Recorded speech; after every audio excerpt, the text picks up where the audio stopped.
ஓம் ஸ்ரீ குருப்பியோ நம. ஸ்ரீ மகாபரிவாஜனம். இன்னைக்கு தெய்வத்தின் குரல் பாகம் 4ல் அத்வைதம் என்ற தலைப்பில் பெரியவா சொல்கிறத மேலே வாசிக்கிறேன். இது பக்கம் 736லேருந்து ஆரம்பிக்கிறது. ஈஸ்வரனை பற்றி சூஷனை. இங்கேயும் கூட சூஷகமாக அவர் ஈஸ்வரனை சொல்வது போலவும் ஒரு விஷயம் இருக்கிறது. எனக்கே இப்பொழுது பேசிக்கொண்டிருப்பதுதான் அது தெரிகிறது.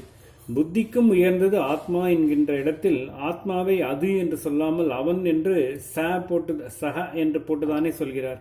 அவன் என்றதாலே அவர் ஈஸ்வரனை சொல்வதாக வைத்துக்கொண்டு விடலாம்.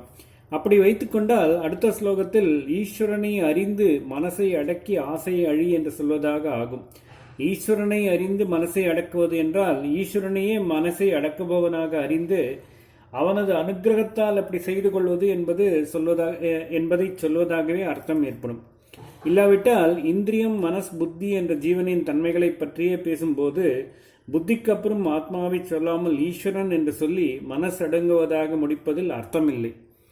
ஆத்மாவை அறியும் போது மனஸ் அடங்கி அழிந்து விட வேண்டியதே என்று பார்த்தோம். ஆனால் ஈஸ்வரனை அறிய மனஸ் இருக்க வேண்டும். துவைத ஈஸ்வரனை துவைத மனசுதான் அறிகிறது. ஆனபடியால் ஈஸ்வரனை அறிந்து மனசடங்குவது என்று கீதையில் சொல்லியிருப்பதாக வைத்துக்கொண்டோமானால் அப்படி சொல்லியிருப்பதற்கு அவனை அறிந்தவனுக்கு ஈஸ்வரனே மனோ நிகிரகத்தை அனுகிரகிக்கிறான் என்றுதான் அர்த்தமாகும். ஆத்ம ஞானமே ஆசாநாசம். ஆக விஷயம் என்னவென்றால் ஈஸ்வரானுகிரக சமாச்சாரம் எப்படி போனாலும் ஜீவன் செய்ய வேண்டியது வைராக்கிய அபியாசங்களால் மனசை அடக்க முயல்வதே. இவ்வாறு அடக்கி நிறுத்திய போதுதான் காமத்தை ஒருவன் அழிக்க முடியும். பலாத்காரமாக ஜீவனை பாபங்களில் செலுத்தி நரகத்தில் தள்ளும் சக்தி என்றும் பெருந்தீனு கேட்கிற மகாபாபி என்றும் பகவான் முன்னேயே திட்டிய காமத்தை அழிப்பதற்கு இப்படி இந்திரிய மனோபுத்திகளை அடக்கி நிறுத்துவதான் வழி என்று சொல்லி முடிக்கிறார்.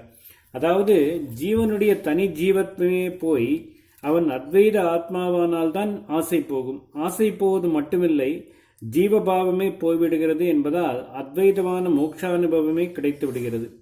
பாபத்தில் பிடித்து தள்ளும் சக்தி என்னவென்று அர்ஜுன் கேட்டதற்கு ஆசை என்று பதில் சொல்லி அதை அடக்க வழியை சொன்ன பகவான் இதன் மூலமாக மோட்சத்துக்கே வழி திறந்து விடுகிறார்.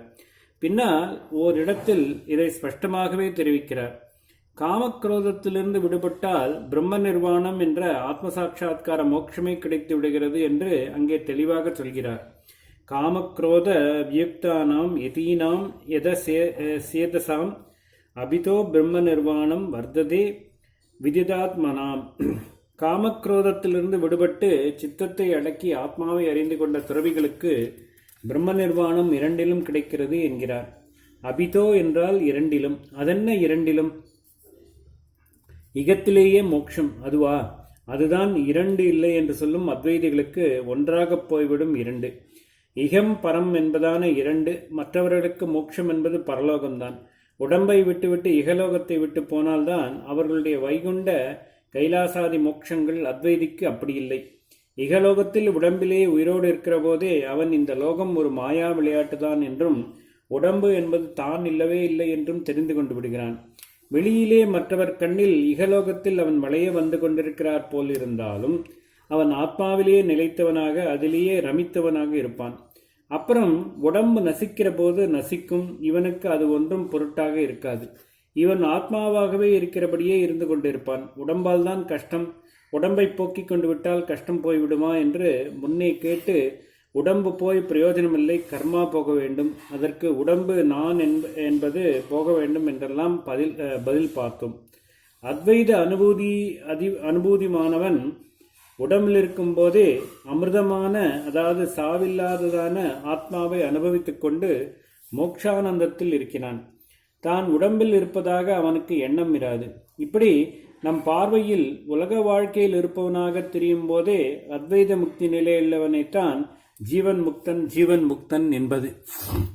இப்படி இகம் பரம் இரண்டிலும் இகத்திலுள்ள போது கூட ஒருத்தன் பிரம்ம நிர்வாண நிலையை அடைய முடியும் என்பதற்கு பகவான் வாக்கு அங்கீகார முத்திரை குத்தியிருக்கிறது. வேதத்திலேயே புருஷ சுக்தாதிகளிலும் உபனிஷத்துகளிலும் சாவுக்களமான இகத்திலேயே அமிர்த தத்துவமாகிறவர்களை பற்றி வருகிறது. இப்படி வேறே ஒரு லோகத்துக்கு போகாமல் இங்கேயே அமரமான ஆனந்தத்தில், அதாவது மோட்சத்தில் சேர்வதென்பது அத்வைதம் ஒன்றுக்குத்தான் பொருந்தும். ஆசா நாசம் அந்த அத்வைத மோட்சம் வரை கொண்டு விடுவதை பகவான் சொல்கிறார். ஓம் ஸ்ரீ குருப்பியோ நமஹ. ஸ்ரீ மகாபிரிவாஜரணம் மகாபிரிவாஜரணம் மகாபிரிவாஜரணம்.